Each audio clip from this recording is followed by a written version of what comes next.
जय गुरु जी। सत्संग bye Jaya aunty on 24 जुलाई 2015। गुरु जी अपने भक्तों की झोली कभी भी खाली नहीं रहने देते। यदि हमारे भाग्य में इस वक्त कुछ भी नहीं लिखा है तो भी हमारी जिंदगी की गाड़ी चलती रहती है। हम सब ने बहुत से सत्संग पढ़े जिसमें गुरु जी ने पैसे से जुड़ी मदद पहुंचाई है। मैं भी कुछ ऐसे ही सत्संग शेयर करना चाहती हूँ।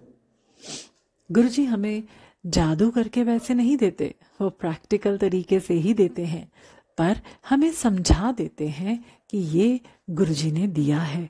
जैसा कि मैंने पहले भी शेयर किया है कि मैं फकीर हूँ, मेरी झोली खाली है, एक भी पैसे पर अपना अधिकार नहीं समझ पाती।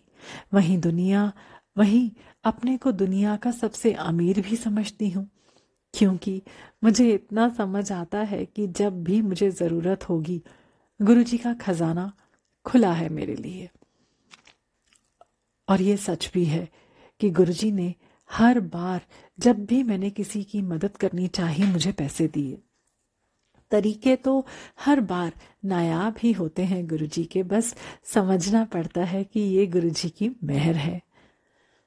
बहुत से संगत जो अभी आर्थिक मुसीबत झेल रहे हैं, उनका सवाल होता है कि गुरुजी जब अपना प्यार हम पर बरसा रहे हैं, अपनी मौजूदगी हमें दिखा रहे हैं, फिर हमारी स्थिति क्यों नहीं सुधार देते। गुरुजी हमारा भूत और भविष्य सब देख सकते हैं। आज कोई गरीब है या पैसे वाला, ये पिछले कर्मों का हिसाब किताब है। आज हम जो भी हैं या कर रहे हैं वो उन्हीं संचित कर्मों का रिफ्लेक्शन है, या कहें तो कर्मों को काटने के लिए ही ये हो रहा है। आज का समय यदि हमारे उन कर्मों से छुटकारा पाने वाला नहीं हुआ तो हम आज तैयार नहीं हैं। ये हम नहीं समझ पाते कि अभी गुरुजी की दी हुई मेहर संभालने योग्य हम नहीं हुए हैं। एक बार किसी करीबी की मदद के लिए मैं झगड़ पड़ी गुरुजी से। कहा कि आपने उसे दिया नहीं, इस कारण वो ऐसा है। यदि उसे भी हमारी तरह ही दिया होता तो वो भी आपके गुण ही गा रहा होता। आपको उसकी मदद करनी होगी। गुरुजी ने उसे पैसे भिजवाए काम के लिए। मैसेज भेजा कि गुरुजी ने पैसे दिए हैं काम शुरू करने के लिए। या तो उसे वो मैसेज नहीं मिला या गुरुजी को मानते नहीं। वो ऐसा सोच भी नहीं सकते कि गुरुजी पैसे भी दे सकते हैं। इस कारण उसने पैसे यूं ही कहीं और खर्च कर दिए। मुझे गुरुजी ने समझा दिया कि जब तक सही वक्त नहीं आएगा, गुरुजी पैसे हाथ पर रख भी देंगे तो भी वो उसे इस्तेमाल नहीं कर पाएंगे। साथ ही ये मैसेज भी था कि जो गुरुजी का नाम ले रहा है उसे कभी ऐसी स्थिति भी नहीं आने देंगे जो कि वो सहन न कर सके। किसी न किसी माध्यम से हमारी मदद होती रहेगी जब भी आवश्यकता होगी। एक आंटी अपने सोशल संस्था के लिए चंदा जुटाकर एक प्रोजेक्ट को शुरू कर रही थी। उनकी जबानी ये सत्संग है कि वो बिना हिसाब किए खर्च करती कराती थी। जब टोटल खर्च जोड़ती तो वो हमेशा लिए गए पैसे से ज्यादा होता। पहले तो उन्हें लगा कि कहीं लापरवाही हो रही है। बाद में जब कुल रकम मिलाई गई जो वो पेमेंट करके आई थी, वो उन रकम से काफी ज्यादा थी जो चंदे में जमा किया गया था।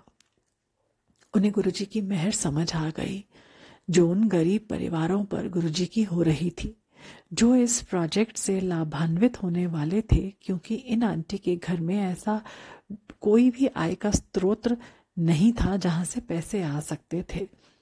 कुछ दिन पहले ऐसे ही आर्थिक परेशानी से गुजर रही एक आंटी से बात हुई। स्थिति जैसी भी हो, गुरुजी पर अगाध श्रद्धा रखती हैं। उन्होंने कहा कि वो जब भी किसी जरूरी खर्च के लिए सोचती हैं कि कम से कम इतना तो लगेगा ही, और जब पर्स खोलती हैं तो उतने पैसे होते ही हैं। कहाँ से पैसा आता है उन्हें मालूम नहीं, पर ऐसा बार बार होता है। और ऐसे बहुतों सत्संग है। इन सत्संग को शेयर करने के साथ जो मैसेज देना चाहती हूँ वो है, भरोसा रखें खुद की भक्ति पर। हम गुरुजी के बंदे हैं, हमारा हर सुख दुख की जानकारी उन्हें होती है। बस भक्ति और सेवा के साथ समय निकालते जाना है। जब हम पार उतर जाएंगे फिर कोई कर्म हमारे कदम नहीं डगमगा पाएगा। तब हम तराशे हुए हीरे की तरह हो जाएंगे जिसकी चमक कभी भी फीकी नहीं हो पाएगी। हमसे जो आज अच्छी स्थिति में हैं उन्हें और भी सावधान रहने की ज़रूरत है। हम सोचते हैं कि सदैव हम ऐसे या इससे भी अच्छे सांसारिक स्थिति में रहेंगे क्योंकि गुरुजी का हाथ हमारे सर पर है। गुरुजी का हाथ तो सब पर है, हर सृजन पर उनकी मेहर है, चाहे वो गुरु संगत हो या ना हो। यदि आज हमने दिए हुए संसाधनों का सही इस्तेमाल नहीं किया, दान या सेवा करके अपने कर्मों को सही नहीं रखा, तो पुराने संचित कर्मों के बल पर हम कब तक टिक पाएंगे।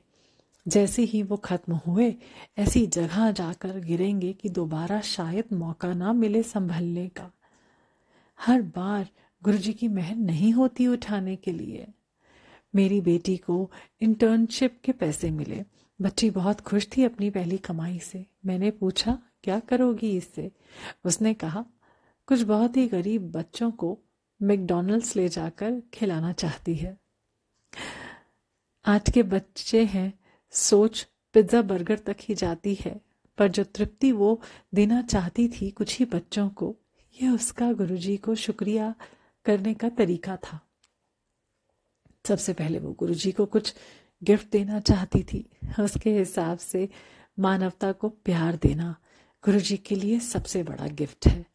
गुरुजी ही तो सब देते हैं, हम उन्हें क्या दे सकते हैं? पर कम से कम जब भी ये लगे कि गुरुजी ने आउट ऑफ द वे जाकर हमारी मदद की है, कम से कम वहाँ तो हम किसी और की मदद करें। बस हम लेने पर विश्वास रखते हैं। मान लीजिए गुरुजी की मेहर से हम आज ऑफिस पहुंच पाए, हमारी सैलरी कटने से बच गई। हमने कह दिया, गुरुजी आपका शुक्रिया। इसकी जगह हम उस सैलरी का कुछ भाग किसी ज़रूरतमंद के लिए दे देते तो क्या गुरुजी को ज़्यादा खुशी नहीं होती? दान या मदद करने के लिए भिखारियों को नहीं ढूंढना होता। नियत हो तो चलते फिरते ही मदद हो सकती है। हमारे लिए बहुत से अवसर गुरुजी पैदा कर देते हैं। पास या फेल होना हमारे हाथ में होता है। हम सबसे प्यार कर सकें, गुरुजी ऐसी कृपा करें। जय गुरुजी।